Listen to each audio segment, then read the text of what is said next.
Hello students, welcome to JPIC Digital Study. It's your English class.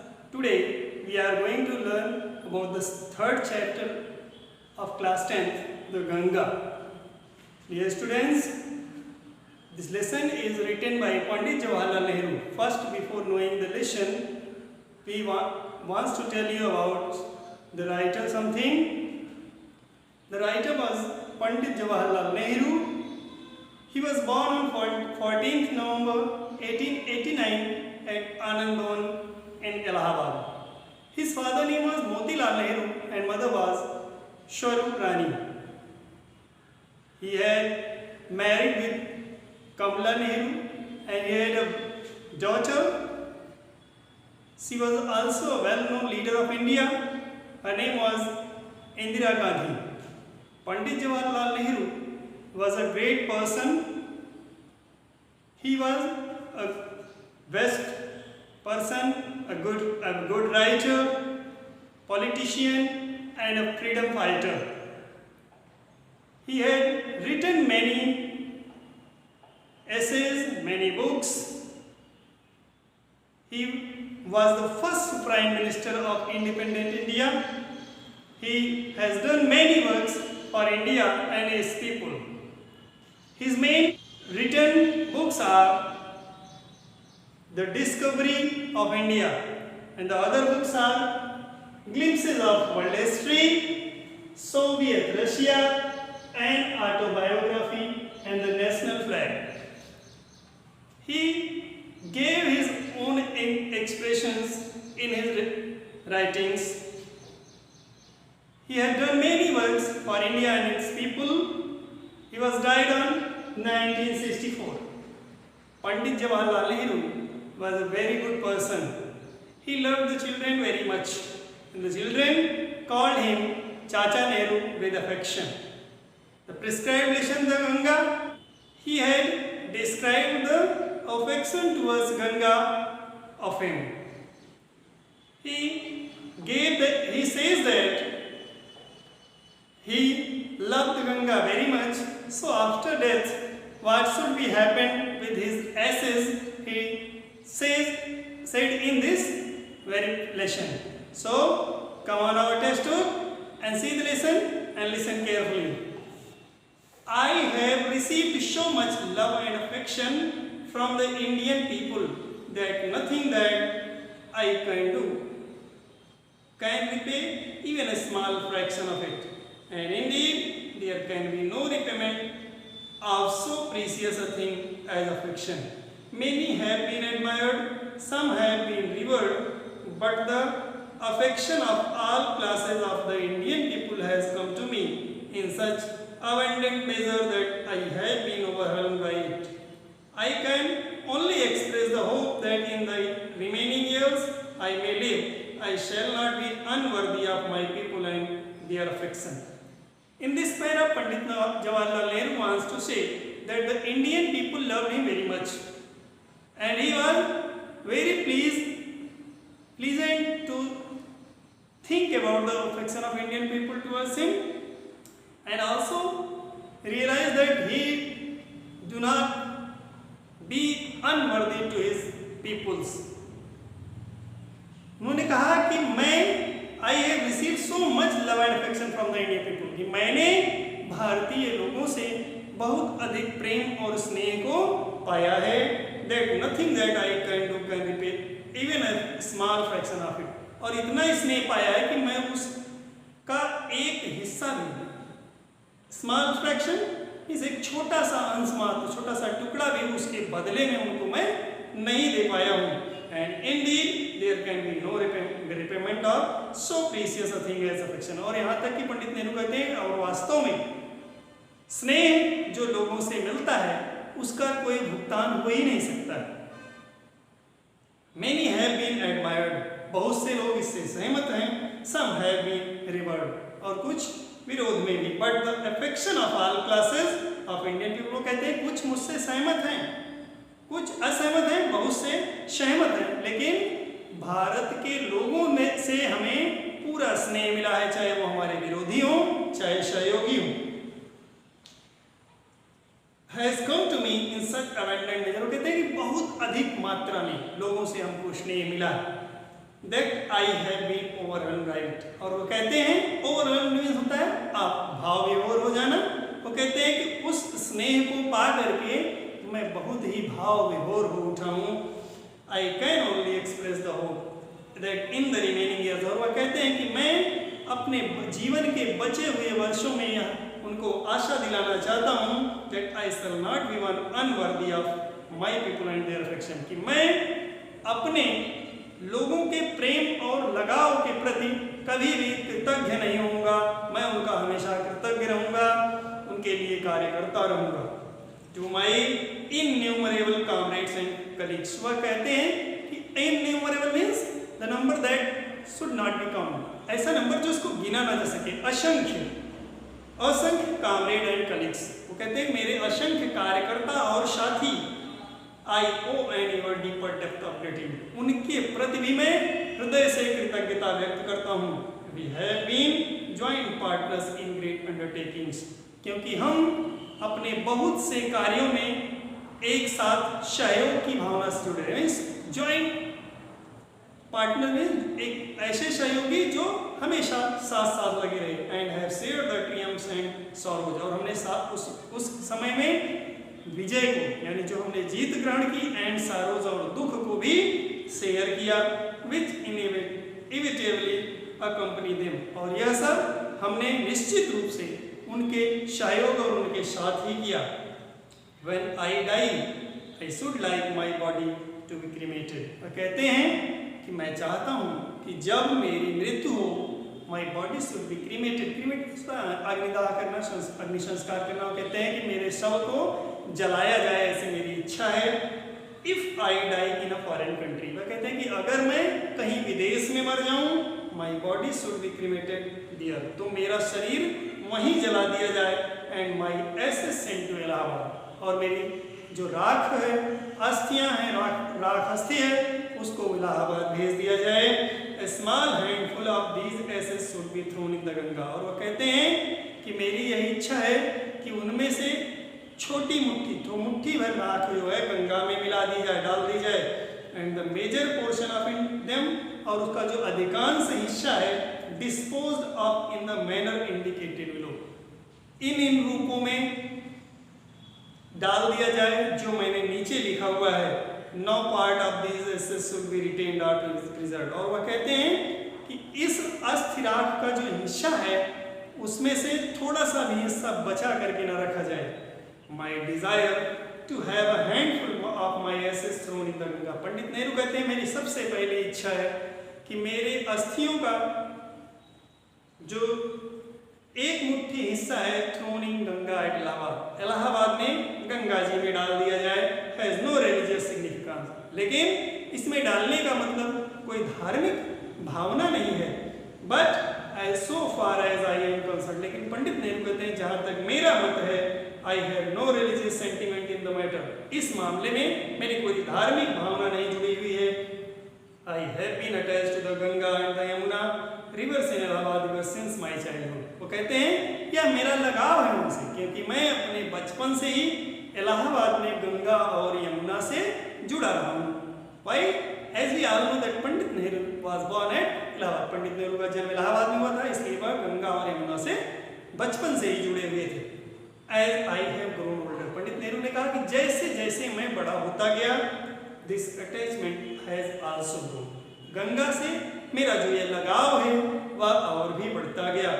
I have watched her varying moods, Pandit Nehru कहते हैं कि मैंने उसके बदलते हुए मिजाज को देखा था। एज द सीजन चेंज, जैसे जैसे मौसम में परिवर्तन होता है। And have often thought of the history and myth and tradition and song and story that have become attached to them through the long ages and become part of their flowing waters, and have often thought of the history and myth, और वो कहते हैं कि कभी कभार मैं इतिहास और परंपराओं के बारे में भी, रीति रिवाजों के बारे में भी विचार करता था। And the story that has become attached, और उससे जुड़ी हुई कहानियों के बारे में भी सोचता था। थ्रू द लॉन्ग एजेस, जो बहुत समय से सुनाई जा रही हैं and become part of their flowing waters, और उसके बहते हुए जल का एक हिस्सा बन गए। गंगा जी से जुड़े हुए जो रीति रिवाज हैं, परंपराएं, उनसे जुड़ी जो कहानियां हैं, उनके बारे में भी मैं अपने बचपन से सुनता आ रहा हूँ, जानता आ रहा हूँ। The Ganga especially is the river of India. Pandit Nehru कहते हैं कि गंगा भारत की, विशेष रूप से भारत की नदी है। बिलवेड ऑफ हर पीपुल, अपने लोगों के द्वारा प्रेम की जाने वाली, मीन्स लोग उसको चाहते हैं। Round which are intertwined her racial memories, जिसके चारों ओर जो रेशियल मेमोरीज हैं, परंपरागत जो यादें हैं, इंटरविंड मीन्स उसी में गुथ जाया करती हैं, मिल जाया करती हैं। हर होप्स एंड फियर्स, उनकी आशा और भय। हर सॉन्ग्स ऑफ ट्रियम्फ, लोगों के विजय के गीत। Her victories and her defeats, उसकी विजय और उसकी हार। She has been a symbol of India's age long culture, और गंगा भारत की उस एज लॉन्ग कल्चर में जो पुरानी सभ्यता है उसका एक सिंबल है, उसका एक चिन्ह है, सभ्यता और संस्कृति का। ईवर चेंजिंग, हमेशा उसमें बदलाव होता रहता है। ईवर फ्लोइंग, लेकिन सदैव बहती रहती हैं। And yet ईवर the same Ganga, लेकिन फिर भी गंगा जी वैसी ही हैं जैसे वह पहले थी, वैसे ही आज भी हैं। She reminds me of the snow covered peaks. Pandit Nehru कहते हैं व्हेन आई सी गंगा, जब मैं गंगा जी को देखता हूँ तो मुझे हिमालय की उन चोटियों की याद आती है। And the deep valleys of Himalayas, उन चोटियों की और हिमालय की गहरी घाटियों की भी याद आ जाती है। Which I have loved so much, जिससे मैंने बहुत अधिक प्रेम किया है। And so of the rich and vast plains below, और इन सब के साथ साथ विशाल मैदानों के बारे में भी याद आती है जो गंगा के किनारे उसकी उपजाऊ मिट्टी से बने हुए हैं। And where my life and work have been cast, जहाँ मैंने अपना जीवन और अपने कार्यों को किया हुआ है। Smiling and dancing in the morning sunlight and dark and gloomy and full of mystery as the evening. Pandit Nehru कहते हैं the behaviour of Ganga is smiling and dancing in the morning sunlight. जब सूर्य की किरणें उस पर पड़ती हैं तो वैसे लगती है जैसे वह कल कल करती हुई मुस्कुरा रही हैं। And dark and gloomy and full of mystery as the evening, और शाम की शैडो में, शाम की छाया होती है उस समय काली मीन्स डार्क रंग की, एंड ग्लूमी मीन्स उदास, और फुल ऑफ मिस्ट्री पूर्ण रूप से रहस्य से भरी हुई होती हैं। A narrow slow and graceful stream in winter, एक पतली शानदार धारा सर्दियों में। And a vast during the monsoon season, और जब बारिश का समय होता है तो रोरिंग मीन्स दहाड़ती, उसकी धारा जो है वो विशाल हो जाती है और तेज ध्वनि के साथ हरहराती हुई गंगा जी आगे बढ़ती हैं। ब्रॉड बॉजम्ड ऑलमोस्ट एज द सी, और इस तरह से विशाल दिखती हैं जैसे एक सागर होता है। And with something of the sea's power to destroy, और उस समय उसके पास ऐसी शक्ति होती है जैसे समुद्र किसी चीज को नष्ट करने की क्षमता रखता है, वैसे गंगा जी भी मानसून के सीजन में, यानी जब बारिश का समय होता है तो कुछ भी जो उसके रास्ते में आता है उसको डिस्ट्रॉय करने की, उसको नष्ट करने की क्षमता रखती है। The Ganga has been to be me a symbol and memory of the past of India. Pandit Nehru कहते हैं for me the Ganga is the symbol of past of India. मेरे लिए गंगा जी भारत के प्राचीन इतिहास का एक चिन्ह है। रनिंग इनटू द प्रेजेंट, जो इस समय वर्तमान में बह रही हैं, and flowing on to the great ocean of the future, और आगे चलकर भी जो भारत का इतिहास है, भारत के इतिहास रूपी सागर में आगे भी वह विद्यमान रहेगी, मीन्स आगे भविष्य में भी बहती रहेंगी, चलायमान रहेगी। एंड दो I have discarded much of a part tradition and custom, वो कहते हैं कि भले ही मैंने डिस्कार्डेड गिव अप, छोड़ दिया है past traditions and customs, means पुरानी रीत रिवाजों को, परंपराओं को। And I M एनेक्सियस that India should rid herself of all cycles, और मैं चाहता हूँ, मेरी जिज्ञासा है कि भारत भी इन चीजों से, इन बेड़ियों से मुक्त हो जाए। That bind and constrain her and divide her people, जो कि उसके लोगों को विभाजित करती है। मीन्स रीति रिवाजों और परंपराओं के नाम पर लोग जो भेदभाव करते हैं, जो विभाजन की स्थिति उत्पन्न होती है, इससे मैं चिंतित हूँ और चाहता हूँ कि मेरे भारतवासी इन भेदभावों की बेड़ियों से दूर हो जाएं, छोड़ देंगे। And suppress vast number of them and prevent the free development of the body and the spirit. और कहते हैं कि मेरे लोग जो हैं उनके शरीर का और उनकी आत्मा का समुचित विकास हो, उनका वास्ट, उनकी सोच हो, उनकी विशाल सोच हो जाए। तो आई सीक ऑल दिस, भले ही ऐसा मैं चाहता हूँ, yet I do not wish to cut myself off from the past completely. फिर भी मैं प्राचीन समय से, जो समय बीता हुआ है पुराने समय से, अपने आप को पूरी तरह से नहीं काट पाता हूँ। I am proud of that great inheritance that has been. वो कहते हैं कि मेरा जो प्राचीन भारत का महान इतिहास रहा है उस पर मुझे गर्व है। That has been and is ours and I am conscious that I too. और पंडित नेहरू कहते हैं और वह इतिहास किसका है जिसपे ऊपर मुझे गर्व है, हमारा इतिहास है और मैं उसके बारे में विचार भी करता हूँ। लाइक ऑल ऑफ अस, और हम सभी के समान, I am a link in the unbroken chain which goes back to the dawn of history in the immemorial past of India. और कहते हैं क्योंकि मैं भी अन्य लोगों के समान उसी भारत के इतिहास की एक न टूटने वाली श्रृंखला हूँ, अनब्रोकन चेन हूँ, न टूटने वाली श्रृंखला हूँ, जो कि पुराने भारत के इतिहास से लेकर के आज के इस भारत के उदय के समय का साक्षी हूँ। That chain I could not break, मैं उस श्रृंखला को तोड़ना नहीं चाहूँगा। फॉर आई ट्रेजर इट, बल्कि मैं इसको सुरक्षित रखना चाहूँगा। And seek inspiration from it, और इससे प्रेरणा लेना चाहता हूँ। And as witness of this desire of mine and as my last homage India's cultural inheritance, और भारत की इस सांस्कृतिक विरासत को अपने अंतिम इच्छा के